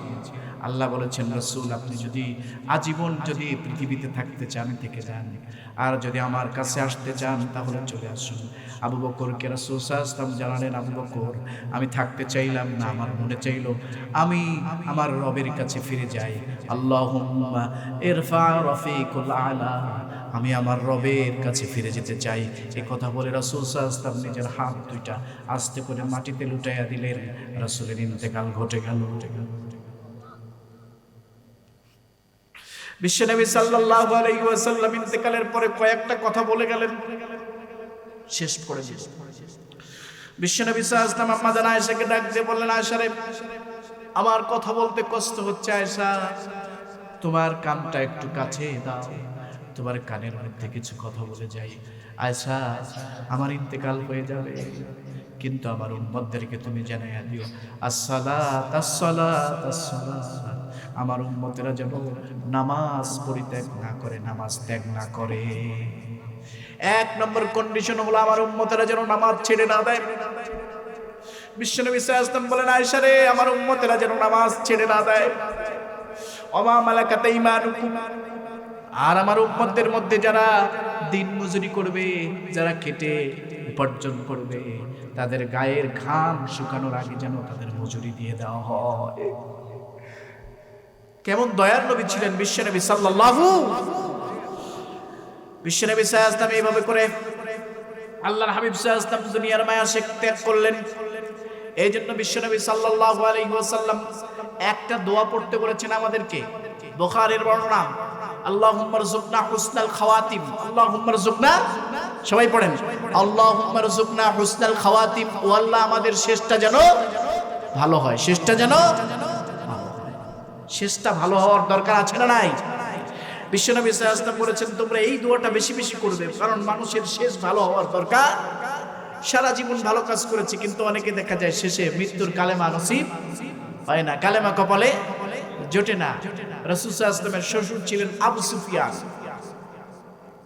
বদরে রাসূলের বিপক্ষে ছিলেন। মক্কায় রাসূল সাল্লাল্লাহু আলাইহি ওয়াসাল্লামের তাকে ঘুমাতে দেন নাই। উহুদের ময়দানে রাসূল সাল্লাল্লাহু আলাইহি ওয়াসাল্লামের বিপক্ষে ছিলেন। খন্দকের বিপক্ষে, আহজাবের যুদ্ধে রাসূল সাল্লাল্লাহু আলাইহি ওয়াসাল্লামের বিপক্ষে ছিলেন আবু সুফিয়ান। কে ছিলেন? মক্কা বিজয়ের পরে আবু সুফিয়ান ইসলাম কবুল করেছেন। আবার রাসূল সাল্লাল্লাহু আলাইহি ওয়াসাল্লামের শ্বশুর হলেন। আল্লাহ রাসূল সাল্লাল্লাহু আলাইহি ওয়াসাল্লাম বললেন, এই জন্য তোমরা এই দোয়াটা পড়ো, আল্লাহুম্মা রযুকনা হুসনাল খাওয়াতিম। আয় আল্লাহ, আমাদের জীবনের শেষটা যেন ভালো হয়। ঠিক কিনা? বুখারীর বর্ণনা, বিশ্বনবী সাল্লাল্লাহু আলাইহি ওয়াসাল্লাম এক বিখ্যাত সাহাবী ছিলেন, বদরের প্রান্তরে জিহাদ করছেন। জিহাদের ময়দানে একে একে করে কাফেরদেরকে কচুকাটা করতেছেন। লা ফাদা ওয়ালা শাদদা ইয়াদরিবুহা, তার তরবারি থেকে কেউ বাঁচে না, যে কাফেরটা সামনে আসে তাকেই কতল করে ফেলে। সাহাবায়ে কেরাম বলছেন, এই যে লোকটা, এই যে সাহাবী, যে এইভাবে করে কাফেরদেরকে হত্যা করে দিচ্ছে আর তাদেরকে জাহান্নামে পাঠিয়ে দিচ্ছে। আমার মন বলছে, সাহাবা ইকরাম বলছেন, এই সাহাবী মনে বলছে আমাদের এই সাহাবী বড় নেকের কাজ করছে, এই সাহাবী জান্নাতে যাবে। কিন্তু বিশ্বনবী সাল্লাল্লাহু আলাইহি ওয়াসাল্লাম বললেন হুয়া ফিন নার, সে কোথায় যাবে? জাহান্নামে। রাসূল সাল্লাল্লাহু আলাইহি ওয়াসাল্লাম বললেন সে জাহান্নামে যাবে। এই কথাগুলো শুনে সাহাবীরা একেবারে হঠাৎ করে চমকে গেলেন। এভাবে করে কাঁপতেছে, মানুষদেরকে তরবারি দিয়ে হত্যা করে ফেলতেছে, কিন্তু সে জাহান্নামে যাবে। এটা শুনে তারা অবাক হয়ে গেলেন, স্টনিশড হয়ে গেলেন। একজন সাহাবী তার পিছনে ছুটে বেড়ালেন। ওই সাহাবীর পিছনে যেতে যেতে গিয়ে দেখে এই সাহাবী যুদ্ধ করতে করতে কাফেরদের একটা ঘাঁটি ছিল, ঘাঁটির মধ্যে পৌঁছে গিয়েছে। সাহাবী যুদ্ধ করতেছে, হঠাৎ করে একটা কাফের তার ডানার মধ্যে আঘাত করেছে, ডানাটা ছিঁড়ে গেছে, হাতটা ছিঁড়ে গিয়ে ফিনকি দিয়ে রক্ত ঝরছে। সাহাবী কষ্টটা সহ্য করতে পারছে না, আস্তে করে নিজের তরবারিটা, খোলা তরবারিটা নিচের মধ্যে পুঁতে ফেলে সাহাবী সেই তরবারির উপরে ঝাঁপ দিয়ে নিজের পেটের এপার থেকে ওপর হয়ে গিয়েছে। এটাকে আত্মহত্যা কিনা বলে? সাহাবী যখন দেখতে পেলেন ওই সাহাবী সকল কাফেরদেরকে হত্যা করে নিজে এইভাবে নিজের জীবনটাকে শেষ করে দিলেন, তরবারির উপরে আঘাত নিয়ে নিজে নিজেকে হত্যা করে ফেললেন। যে ব্যক্তি নিজে নিজেকে হত্যা করে তার কখনো ইমানের মওত হতে পারে? আত্মহত্যা ইমানের মওত হতে পারে না। এই জন্য সাবধান, আপনাদের বাচ্চাদেরকে বোঝাবেন, এই কাজটা অনেকেই করে, ঠিক না? আছে না নাই? গলায় দড়ি দিয়ে মারা যায়, একজন আর একজনের সাথে অবৈধ সম্পর্ক করে, সম্পর্ক না টিকলে পরে গলায় দড়ি দিয়ে মারা যায়, আছে না নাই? সম্পর্ক করতে হবে কার সাথে? চিৎকার মেরুন কার সাথে? সাহাবী যখন ইন্তেকাল করেছে, আশহাদু আন্নাকা ইয়া রাসূলুল্লাহ, এক সাহাবী দৌড়াতে দৌড়াতে গিয়ে বলছে, ওগো আল্লাহর হাবিব, আশহাদু আন্নাকা ইয়া রাসূলুল্লাহ, ওগো আল্লাহর হাবিব, আপনি সবথেকে বড় সত্যবাদী, আমি সাক্ষ্য দিচ্ছি আপনি সঠিক কথা বলেছেন, আপনি আল্লাহর প্রিয় প্রেরিত রাসূল। সুবহানাল্লাহ। এই জন্য মুমিন ব্যক্তি ইন্তেকালের পূর্বে তার কিছু নমুনা ধরা পড়ে, ঠিক না? এই জন্য আল্লাহর হাবিব বলেছেন তোমরা বেশি বেশি দোয়া করবে, আল্লাহুম্মা রযুকনা হুসনাল খাওয়াতিম। কি দোয়া পড়তে বলছে? সবাই পড়েন আমার সাথে, আল্লাহুম্মা রযুকনা হুসনাল খাওয়াতিম। ও আল্লাহ, আমাদের শেষটা যেন ভালো হয়, মওতের সময় এটা যেন কালেমা নসিব হয়, ঠিক না? এই জন্য মুমিন ব্যক্তির মওতের পূর্বে কিছু সিমটম আছে না নাই? সিমটম গুলো কি কি? এই সিমটম গুলো আমি আপনাদেরকে একটু শুনাই। মৃত্যু পথচারী ব্যক্তি যারা ইন্তেকাল করবে, মুমিন ব্যক্তি আলামাত হুসনুল খাওয়াতিম, আলামাত হুসনুল খাওয়াতিম, মুমিন ব্যক্তির শেষ যে আলামত গুলো থাকে, চিহ্নগুলো থাকে জান্নাতে যাওয়ার, তার নমুনা। নাম্বার 1, এক নম্বর হলো আন-নুতকু বিশ-শাহাদা। মুমিন ব্যক্তি পড়তে থাকে লা ইলাহা ইল্লাল্লাহু মুহাম্মাদুর রাসূলুল্লাহ। মুমিন ব্যক্তি কি পড়ে?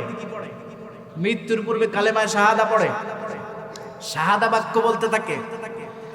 এই জন্য প্রথম নমুনা হলো মুমিন ব্যক্তির মুখ থেকে কালেমা শাহাদাত নসিব হওয়া। 2 নম্বর হলো ইয়ারুকু বিআরুকিন জামিয়া।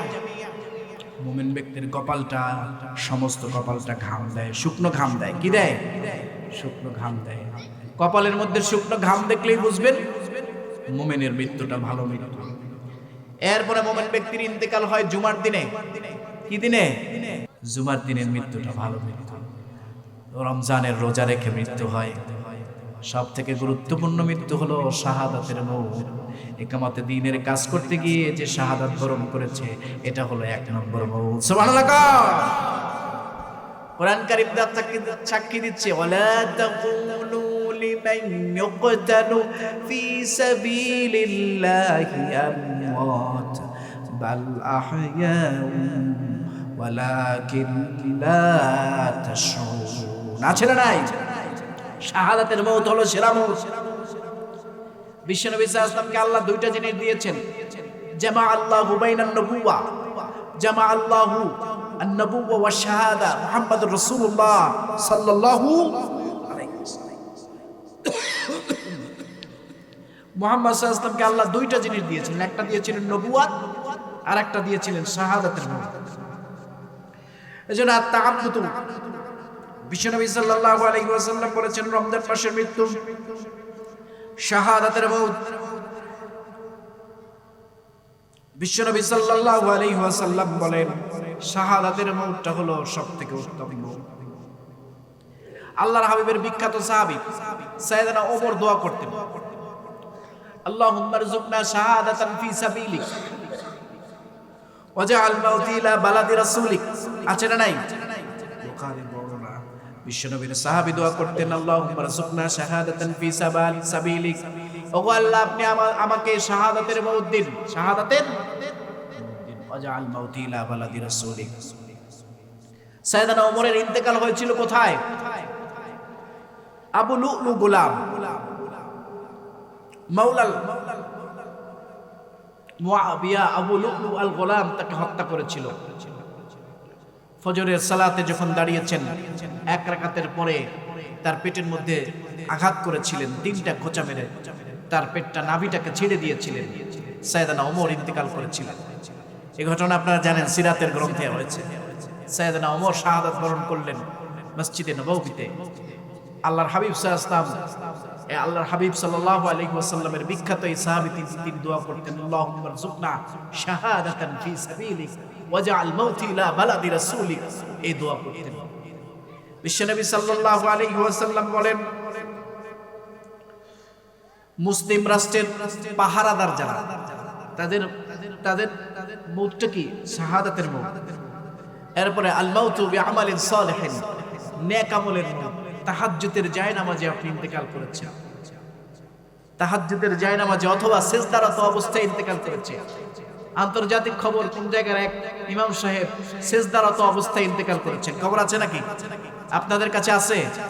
সিজদারত অবস্থায়, রুকু অবস্থায়, এই অবস্থায় ইন্তেকাল করা, এগুলো হলো সবথেকে উত্তম। এই জন্য আমরা সবাই শাহাদাতের মৌত চাই না? সবাই আমার সাথে পড়ুন, তাহাজ্জুদের জায়নামাজে মরণ দিও প্রভু আমায়, একামতে দিনের কাজে কবুল করে নিও আমায়। তাহাজ্জুদের জায়নামাজে মরণ দিও প্রভু আমায়, একামতে দিনের কাজে কবুল করে নিও আমায়। মারহাবা পড়েন।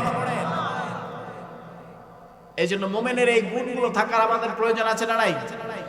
শীতের রাত্রে, অনেক রাত্রে আপনি উঠুন, সম্পর্ক বাড়াবেন কার সাথে? আর একামতে দিনের কাজ করার প্রয়োজন আছে না নাই? একামতের দিন বলতে বুঝি আমাদের পুরো জীবন জিন্দেগি চলবে কোরআনের সাথে আর রাসূলুল্লাহর সুন্নাহর সাথে। এই দলে আপনারা কে কে আছেন? কোরআনের সাথে আর রাসূলুল্লাহর সুন্নাহর সাথে আমরা আমাদের জীবনকে সাজাতে চাই। লিল্লাহি তাকবীর। এ দলে আপনারা সবাই আছেন? সূরা নিসা, ওয়া মান ইয়াশফা শাফাআতান হাসানা ইয়াকুল লাহু নাসিবুম মিনহু, 85 নম্বর আয়াত আল্লাহ বলছেন, কেউ যদি সুপারিশ করে, কোরআনকে পার্লামেন্টে পাঠাতে চায়, আর এই সুপারিশ মাধ্যমে কোরআন পার্লামেন্টে যাবে, কোনো ব্যক্তি না গিয়ে কোরআন যদি পার্লামেন্টে যায়, এই কোরআনের রাজ যদি কায়েম হয়ে যায়, তার জন্য সে যত ভালো কাজ হবে, প্রতিটি ভালো কাজের ডবল সওয়াব আল্লাহ তার আমলনামায় ফ্লেক্সি লোড করে পাঠিয়ে দিবেন। সুবহানাল্লাহ। এ দলে থাকতে আমরা রাজি আছি ইনশাআল্লাহ। কাফেরদের মৌতের বিশ্লেষণ শুনবেন। আলামাতু মাউতুল কাফির, কাফেরদের মৌত হলো বড় ভয়ানক মৃত্যু। প্রথম মৃত্যু হলো আত্মহত্যার মৃত্যু। যে সাহাবীর কথা বলেছি, সে আত্মহত্যা ইন্তেকাল করেছে। ফি হালাতিশ শুরব, অনেকে আছে না বেশি বেশি মদ পান করে, মদ পান করতে করতে মারা যায়। এটা হলো কাফেরদের মৃত্যু, জাহান্নামে যাওয়ার একটা মৃত্যু। 3 নম্বর হলো ফি ইরতিকাবিল কাবায়ের, কবিরা গুনাহ করতে করতে মারা যায়। কবিরা গুনাহ, তার কাজ হলো সে মানুষকে খালি হত্যা করে, প্ল্যান করে করে মানুষ মারে, এই অবস্থায় সে মারা যায়। তার কাজ হলো সে গালমন্দ করে, এই অবস্থায় মারা যায়, বেশি বেশি গালমন্দ করে। তার কাজ হলো সে সমাজে বিশৃঙ্খলা তৈরি করে, এর সাথে ওর সাথে বাজায় দেয়, মহা খারাপ কাজ। এই লোক আছে অনেক বেশি, এই লোক আমাদের দেশে খুব বেশি, মাশাআল্লাহ। আত-তাআব্বুদু বিলিসানি লা ইলাহা ইল্লাল্লাহ মুহাম্মাদুর রাসূলুল্লাহ, যার অন্তরের মধ্যে এই বিদ্বেষ পোষণ করে যে লা ইলাহা ইল্লাল্লাহ মুহাম্মাদুর রাসূলুল্লাহ, এই কালেমার পতাকা যেন গোটা পৃথিবীতে উড্ডীন না হয়, সেটার জন্য যে কাজ করে এ হলো কাফের। বুঝতে পারছেন তো কথা? এ দলে কি লোক বেশি না কম বলেন তো? এখানে বসে বলছেন আপনাদের কথা, কিন্তু এ দলে কি লোক বেশি না কম? আত-তাআব্বুদু বিলিসানি লা ইলাহা ইল্লাল্লাহ, যে তার জিহ্বা থেকে লা ইলাহা ইল্লাল্লাহ এটার বিদ্বেষ করে যে লা ইলাহা ইল্লাল্লাহ মুহাম্মাদুর রাসূলুল্লাহ, এটা গোটা পৃথিবীতে ছড়িয়ে দেওয়া যাবে না। এই কালেমার পতাকা পতপত করে বাংলার জমিন সহ গোটা পৃথিবীর পার্লামেন্টে যাতে পতপত করে ওড়ে, সেই ব্যবস্থা করা যাবে না। এই পক্ষে যারা থাকে তারা হইল কাফের, তাদের মৃত্যু হলো কাফেরের মৃত্যু। এরপরে হলো ফি সাখাতিল ওয়ালিদাইন, মা বাবার বরদোয়া নেয়। মা বাবার এ দলের লোক আছে না নাই? মা বাবার বরদোয়া নেয় না? আছে? মা বাবার বরদোয়া নেয়, মার সাথে ভালো আচরণ করে, মাকে অবহেলায় রাখে, খাবারের ব্যবস্থা করে দেয় না, শীতের কষ্ট দেয়, নিজে নিজের স্ত্রী সহ ভালো থাকে, কিন্তু মাকে শীত বস্ত্র দেয় না, মাকে কষ্ট দেয়, প্যারা দেয়। খবরদার, খবরদার, মায়ের অন্তরে কষ্ট দিয়ে যে সন্তান ইন্তেকাল করলো তার মৌত ভালো হয় না। এরপরে আরেকটা হলো স্ত্রী স্বামীর মনে কষ্ট দিছে, স্বামীর অন্তরে কষ্ট আছে, রাগ আছে, এই অবস্থায় স্ত্রী কি হয়েছে? ইন্তেকাল করেছে, স্বামীকে কষ্ট দিয়েছে, স্বামীর কথা শোনে নাই, এই মৃত্যুটা ভালো মৃত্যু নয়। আবার স্বামী স্ত্রীকে কষ্ট দিয়েছে, স্ত্রী কষ্ট পেয়েছে, এই মৃত্যুটাও ভালো মৃত্যু। এখান থেকে আল্লাহ আমাদেরকে হেফাজত করুন, আমিন। এ সকল মৃত্যু থেকে আল্লাহ আমাদেরকে হেফাজত করুন, সবাই পড়ি আমিন। ফি ফারহিন নাস, মানুষেরা খুব খুশি হয়, অমুক এলাকায় একটা লোক আছে খুব খারাপ মানুষ, সামনে থেকে দেখে সালাম দেয়, কিন্তু পিছনে থেকে তাকে খুব ঘৃণা করে, বলে সামনে থেকে সালাম দিলাম, কারণ যদি ওরা সালাম না দেই ও তো একটা ডাকাই, ও আমার কোন ক্ষতি করবে বলা যায় না।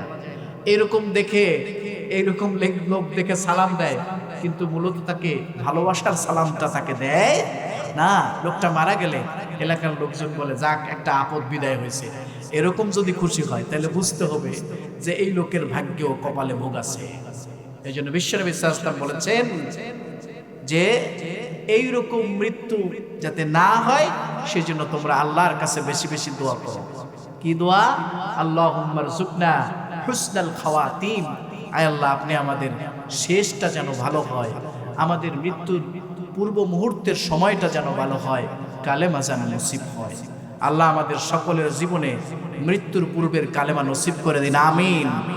তাহাজ্জুদের যাই নামাজে মরণ দিও প্রভু আমায়, একামতে দিনের কাজে কবুল করে নিও আমায়। তাহাজ্জুদের যাই নামাজে মরণ দিও প্রভু আমায়, একামতে দিনের কাজে কবুল করে নিও আমায়। ঠিক না? আর একটু কথা বলে যায়, বিশ্বনবী সাল্লাল্লাহু আলাইহি ওয়াসাল্লামের মনে যখন অনেক বেশি কষ্ট, কাফেররা তাকে বেশি বেশি কষ্ট দিচ্ছিলেন। রাসূল সাল্লাল্লাহু আলাইহি ওয়াসাল্লামের একটা সন্তান আবুল কাসেম, নাম কি? প্রতিটি সন্তান আম্মাজান খাদিজাতুল কুবরা রাদিয়াল্লাহু তাআলা আনহার ঘরে জন্মগ্রহণ করেছেন। ঠিক না? খাদিজা রাদিয়াল্লাহু তাআলা আনহার আরেকটা নাম ছিল তহেরা। বিশ্বনবী সাল্লাল্লাহু আলাইহি ওয়াসাল্লাম তাকে ডাকতেন তহেরা বলে। কি বলে? যখন কাসেম ইন্তেকাল করেছে, আল্লাহর হাবিব সাল্লাল্লাহু আলাইহি ওয়াসাল্লামের মনটা খুব খারাপ। এমত অবস্থায় কাফের তাকে বলতেছে কি লেস কাটা, কি বলছে? নির্বংশ। রাসূল সাল্লাল্লাহু আলাইহি ওয়াসাল্লামের ঘরে বাতি দেওয়ার মতো কেউ নাই। ঠিক এমন সময় আল্লাহ তাআলা একটা সূরা নাযিল করে রাসূল সাল্লাল্লাহু আলাইহি ওয়াসাল্লামকে সান্ত্বনা দিয়ে জানাইয়া দিলেন। সুবহানাল্লাহ। সেই সূরাটা আপনারা জানেন, সবাই জানেন, এই সূরা আপনারা পড়েছেন। হ্যাঁ, সাহেবুল কাউসার, বিশ্বনবী সাল্লাল্লাহু আলাইহি ওয়াসাল্লামকে আল্লাহ তাআলা কাউসারের মালিক করে দিয়েছিলেন। তখন আল্লাহ রাব্বুল আলামিন বিশ্বনবী সাল্লাল্লাহু আলাইহি ওয়াসাল্লামকে জানাইয়া দিলেন, ইন্না আ'তাইনাকাল কাউসার ফাসাল্লি লিরাব্বিকা ওয়ানহার ইন্না শানিআকা হুয়াল আবতার।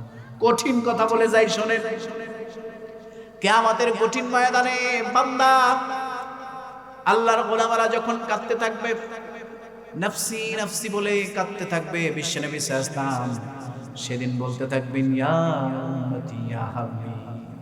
এই পৃথিবীতে যত নবী এসেছেন সকল নবী আলাইহিস সালাম কাঁদতে থাকবেন, ইয়া নফসি বলবেন। বিশ্বনবী সাল্লাল্লাহু আলাইহি ওয়াসাল্লাম বলবেন, ইয়া উম্মতি ইয়া হাবলি। ঠিক না? আল্লাহর হাবিব সাল্লাল্লাহু আলাইহি ওয়াসাল্লাম এই কথাগুলো বলতে থাকবেন। এমন সময় সকল নবীদের কাছে যখন যাবে, সকল উম্মতেরা যখন আস্তে আস্তে এক একজনের কাছে যাবে, বুখারীর বর্ণনা, বুখারী মুসলিম উভয় কিতাবে এটা উল্লেখ আছে, মুত্তাফাকুন আলাইহি হাদিস। বিশ্বনবী সাল্লাল্লাহু আলাইহি ওয়াসাল্লামের কাছে একে একে যাবে। সাইয়েদনা আদম সফিউল্লাহর কাছে যখন যাবে, বলবে, আদম সফিউল্লাহ আমাদের জন্য সুপারিশ করুন। তখন আদম আলাইহিস সালাম বলবে, আল্লাহ বলেছেন ওই গাছের কাছে যেও না। আমি ওই গাছের কাছে গিয়েছিলাম, আমার ভয় হচ্ছে কিয়ামতের দিন যদি আল্লাহ আমাকে ধরে বসে আমি কি করব। তিনি বলতে থাকবেন, ইয়া নফসি ইয়া নফসি, তোমরা পরবর্তী নবীর কাছে যাও। সাইয়েদনা নূহ আলাইহিস সালামের কাছে যাওয়া হবে। নূহ নবী আলাইহিস সালাম 950 বছর হায়াত পেয়েছিলেন। নূহ আলাইহিস সালামের কাছে যখন যাবে, নূহ আলাইহিস সালাম বলবে, আমার জাতির উম্মতেরা, আমার উম্মতেরা ইসলাম কবুল করে না, সেই জন্য আমি আল্লাহর কাছে বলেছিলাম, আল্লাহ এই জাতিকে আপনি ধ্বংস করে দিন। আল্লাহ তাদেরকে ধ্বংস করে দিয়েছিল। এটা যদি কিয়ামতের দিন আল্লাহ আমাকে প্রশ্ন করেন, আমি কি জবাব দিব আমি জানি না। সাইয়েদনা নূহ আলাইহিস সালাম বলছেন, আমার কাছে না গিয়ে পরবর্তী একজন নবী মুসা আলাইহিস সালাম তার কাছে যাও। সাইয়েদনা মুসা আলাইহিস সালামের কাছে যখন যাবে, উম্মতেরা গিয়ে বলবে, মুসা আলাইহিস সালাম ওয়া কাল্লামাল্লাহু মুসা তাকলিমা। মুসা আলাইহিস সালাম কার সাথে কথা বলতেন? আল্লাহর সাথে কথা বলতেন। মুসা আলাইহিস সালামকে বললেন, মুসা আলাইহিস সালাম আপনার কাছে এসেছি, আল্লাহর কাছে একটু সুপারিশ করুন, আল্লাহ যেন আমাদের জীবনের গুনাহগুলো মাফ করে দেয়। সাইয়েদনা মুসা আলাইহিস সালাম বলবেন, আমি নিজেই তো শর্মিন্দা, কারণ আমি এক থাপ্পড়ে ফেরাউনের কীর্তিকে মেরে ফেলেছিলাম। ফেরাউনের যে রান্না করে না, রান্নাঘরের বাবুর্চি, একটা থাপ্পড় শেষ, এক থাপ্পড় মারছে শেষ। ফাসাক্কাইনাহু, সাক্কা মেরেছিল। বুখারীর বর্ণনা, মালাকুল মউতকে একটা সাক্কা মেরেছিল না, একটা থাপ্পড় মেরেছিল, মালাকুল মউতের চোখ খুলে পড়েছিল। সালাম দিয়ে ঢোকে নাই, আবার একটা থাপ্পড়ে কীর্তি মেরে ফেলেছিল। ফেরাউনের বাবুর্চি মেরে ফেলেছে কে? মুসা। মুসা আলাইহিস সালাম বলবে, আমার তো ভয় লাগে, কিয়ামতের দিন যদি আল্লাহ আমাকে এই প্রশ্ন করে আমি কি জবাব দিব জানি না। এবার চলে যাবে সাইয়েদনা ঈসা আলাইহিস সালামের কাছে। সাইয়েদনা ঈসা আলাইহিস সালাম তখন বলবেন, হায় তোমরা আমার কাছে এসেছো, আল্লাহ আমাকে এমন মুজিজা দিয়েছিল, এমন মুজিজা দিয়েছিল, যে মুজিজা বড় দামি মুজিজা ছিল। আমি কারো হাতে কুষ্ঠরোগীর গায়ে হাত বোলালে কুষ্ঠরোগ ভালো হয়ে যেত।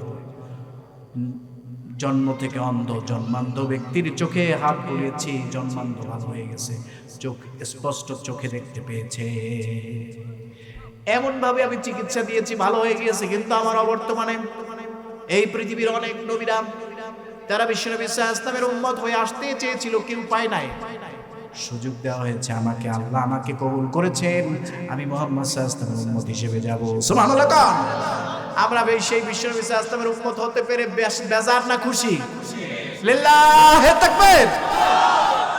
সেই নবীর উম্মত হতে পেরে কিন্তু ভালো কাজ করতে হবে, ভালো জায়গায় যেতে হবে, ভালো কাজ করতে হবে। ইকামতের দিনের কাজ না করলে আপনার কোনো দাম।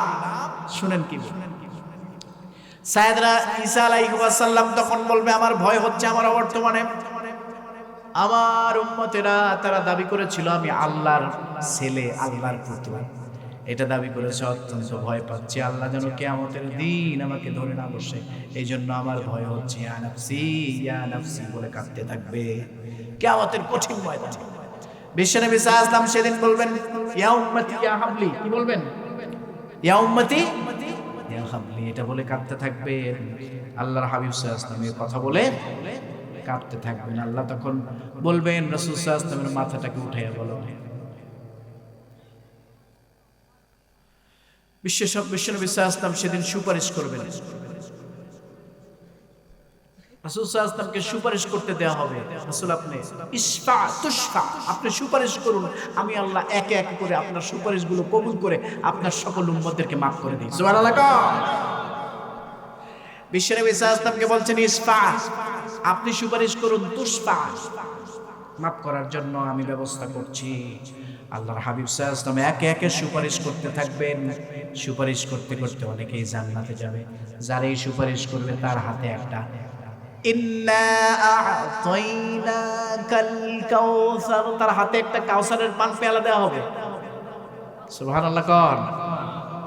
কাউসারের পান পেয়ালা এত মধুর, এত মধুর, এত মধুর, বেটার দেন হানি। আল্লাহু আকবার। মধুর চেয়েও মধুর, আর দুধের চেয়েও সাদা। দুধের চেয়েও কি সাদা। এত সুন্দর, মানুষ দেখেই আবেগ আপ্লুত হয়ে যাবে। যাকে মাফ করে দিবে সে কাউসারের পান পেয়ালা নেওয়ার সাথে সাথে সঞ্জীবনী পান করবে, আর সাথে সাথে তার যৌবনত্ব ফিরে আসবে। সুবহানাল্লাহ। এভাবে করে যৌবনত্ব ফিরে আসতে থাকবে। আর একটা বর্ণনায় এসেছে, ইবনে কাসিরের বর্ণনায়, আকাশের যত তারকা আছে তারকার থেকেও বেশি পান পেয়ালা হবে। সুবহানাল্লাহ। অনেক পান পেয়ালা পাবে, জলজল করতে থাকবে এই পান পেয়ালা। যারা জান্নাতি হবে তাদেরকে খাওয়ানো হবে। রাসূল সাল্লাল্লাহু আলাইহি ওয়াসাল্লাম এভাবে একে একে সুপারিশ করে নিয়ে যেতে থাকবেন। হঠাৎ করবে বাধা আসবে আল্লাহর পক্ষ থেকে, বলবে ইয়া রাসূলুল্লাহ আপনি কি করছেন? থামেন থামেন, হেফ থামেন, ইয়া রাসূলুল্লাহ সবাইকে সুপারিশ করেন না। আপনি আসার পরে কিছু লোক এমন ছিল যারা খুব খারাপ ছিল, যারা সমাজে শিরক বেদাত চালু করেছে। কি চালু করেছে? ইয়া রাসূলুল্লাহ তাদেরকে তো জান্নাতে নেওয়া যাবে, সুতরাং শিরক আর বেদাত করা যাবে। শিরক বেদাত থেকে বাঁচার দরকার আছে না নাই? এবার রাসূল সাল্লাল্লাহু আলাইহি ওয়াসাল্লাম ইন্না আতাইনাকাল কাউসার ফাসাল্লি লিরাব্বিকা ওয়ানহার, সুতরাং আপনি নামাজ পড়ুন, ওয়ানহার কোরবানি করুন।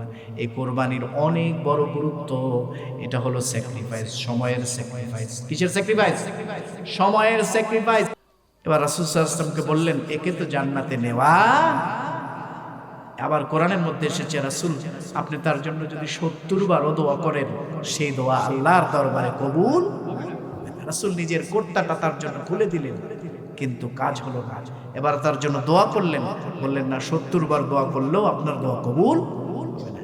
এই জন্য যারা মসজিদের নেতা ইমাম সাহেবকে মানে, সমাজে যদি এই কোরআন বাস্তবায়নের জন্য এমন ইমাম নির্বাচন করতে না পারে, সামান্য পরিমাণ একটু স্পিরিট যদি ইমানের স্পিরিট অন্তরের মধ্যে নাও থাকে, তাহলে তার মৌতটা হবে কাফেরের মৌত।